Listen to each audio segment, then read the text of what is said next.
Every day, the forest of Ghana is legally and illegally tampered with, making one wonder what will become of the nation's forests in the next 50 years.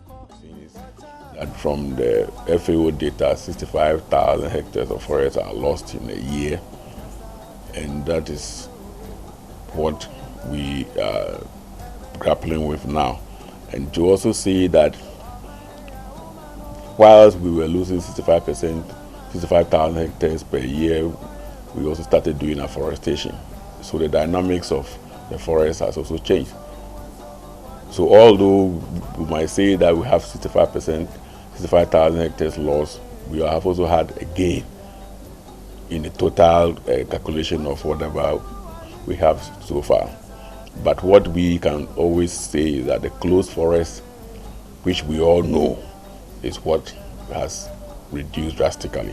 Estimation is that over 1 million people in Ghana are dependent on forest. Not necessarily everything is coming, but they have a lot of resources, food resources that comes from the forest. What it means is that once the area is no longer forest, that provision of the forest is no longer there. Okay. If you talk about water resources, most of the forest reserves we have in Ghana are named after water. So you see, a typical example is Atiwa Forest Reserve, which is the headwaters for the Densu River. So it means that if those forests are cleared, there's a high likelihood that the level of water that flows into our rivers, for which is supply, is going to go down. That's another part. Another part we want to consider is that a lot of the reservations that were done in this country were done also for the purpose of cocoa. The reason why cocoa doesn't grow in the north is because of rainfall pattern, it's because of the climate. That microclimate that is needed for cocoa growing is provided by forest. There's no question about that. So the logic is that if there is no forest, a majority of the conditions, the condition that is necessary for cocoa production is going to go away.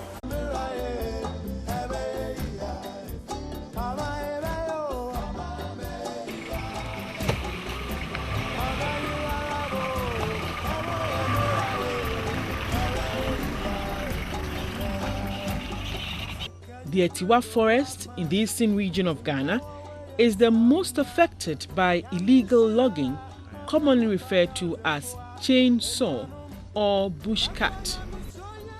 Due to the excessive nature of the illegal logging which goes on here, forest officers have been employed to arrest perpetrators of the crime. Today, the officers are on their routine checks and they can hear the sound of chainsaw operators, an indication that illegal logging is ongoing. They make a move to make some arrests.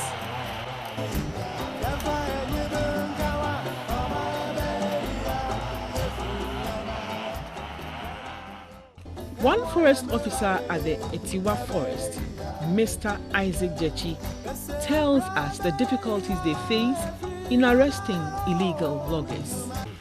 Yeah, at times we are able to get them, but if you are lucky, by the time you get to them, they also put somebody to be watchful for them. So maybe by the time you get there, they will see you and then they will run to inform the chiefs.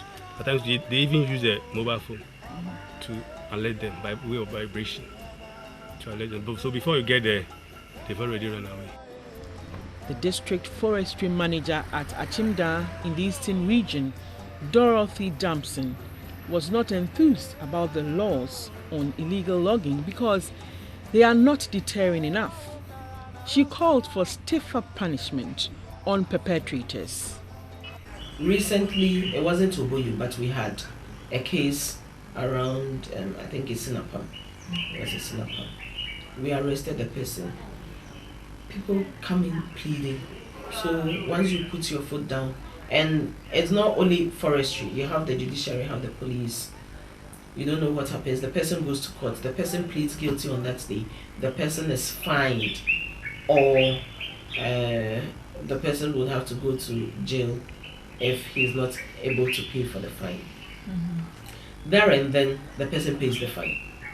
So it's obvious the person knew the outcome before coming. But what we console ourselves with is that we've managed to arrest somebody. We've managed to get the person prosecuted. That alone wards them off. Okay. Because before he would go back again, he would sit and then think twice. Because once you are arrested, you are put behind bars for 48 hours. Before you go back, somebody have to bail you. You need to report to. All these inconveniences, most of the time, deters them. The construction industry in Ghana has for the last 10 years witnessed a boom, and this is having a dire consequence on the forests. This is because every block laid indirectly places a demand on the already overstretched forest resources. Benjamin Yamu is a building contractor based in Ghana's capital, Accra. His work is tied to the wooden industry, and he blames the lack of quality wood on the market to illegal logging. BK, as he is affectionately called, points to these rotten doors as the result of illegal logging. We thought the source would have been of help to us. I realized they are the same doors as we have done in Accra. Each time you fix them, they twist, so that in about a year or two, the owners of the houses come complaining. Therefore, they are not also fit, and we have them in our storeroom. We have them so many in our storeroom. Both of them are not the best quality we used to have as compared to what we have had in the past and we're using. Yeah. We have some 2x6 used for the frames that are all rotten. You buy them, you kill them, and you put them on the buildings. In less than 6 months, the whole thing starts getting rotting in the framework, so that you don't have any use for the materials. You got to get them off, redo at a new cost to yourself, because the owner will not actually bear that kind of cost for you. And we believe it's all the result of using less grown wood as compared to the former matured wood we used to be getting. Before you could use Wawa like 3, 4, 5 times. Now you use Wawa once and you have to condemn the whole thing. And the price keeps on escalating. Have them packed without any use. That's why we have to resort to use the bamboo to now enable us, suspend whatever we are doing in the construction industry. Because the 2x6 don't come out very, very well. BK's wife runs a restaurant at La, near Zenith College in Accra.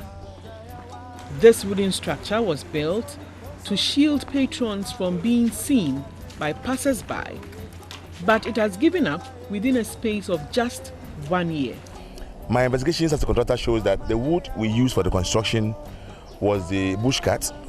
They look bigger, they look more robust, but in fact they are wood that cannot be attested to be fine because the lifespan of the wood is less than a year or 2 as compared to whatever the sawmill has in store for us. That makes the lifespan a bit better for us.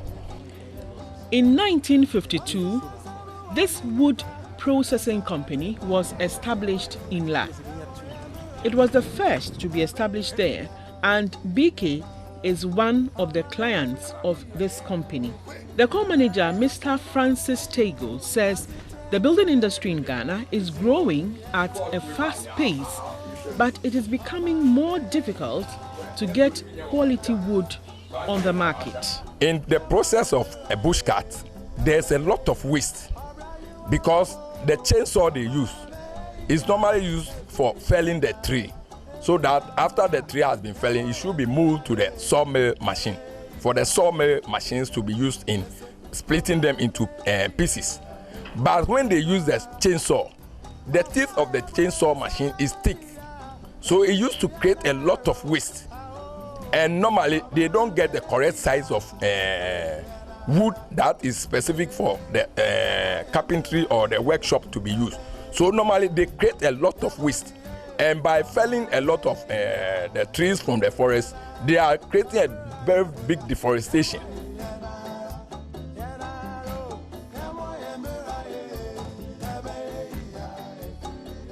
This is cut by a chainsaw.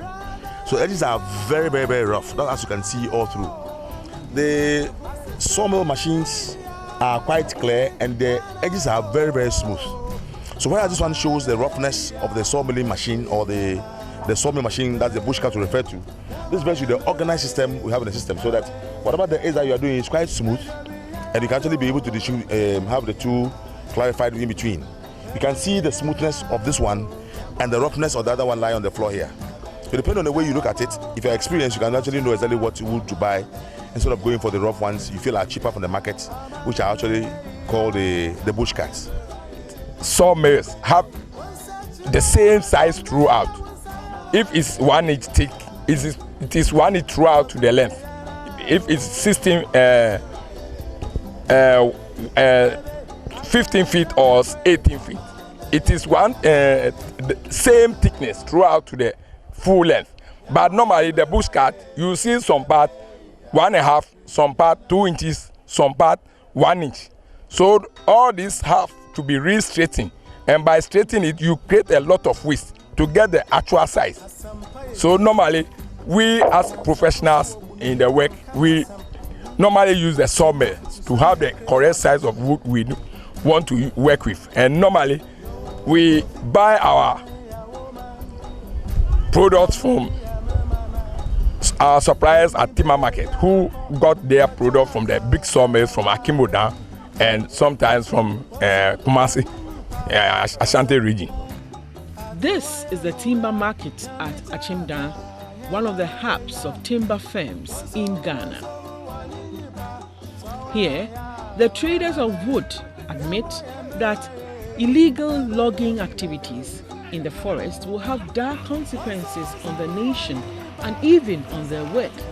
But they appeal to the authorities that sawn wood from major companies should be made affordable. The government did a law that the sawmillers should bring their products, 20% of their products, to the local market. But that law is not working. You can't get it. That's why people are stealing the wood from the forest. Because you can't get the wood to work from the sawmillers. You get me? We want government to enforce the law so that they will bring some of their products to the local market. The story was not different from wood sellers at the timber market in Accra. They were of the view that a law should be made to promote tree planting in the forests. An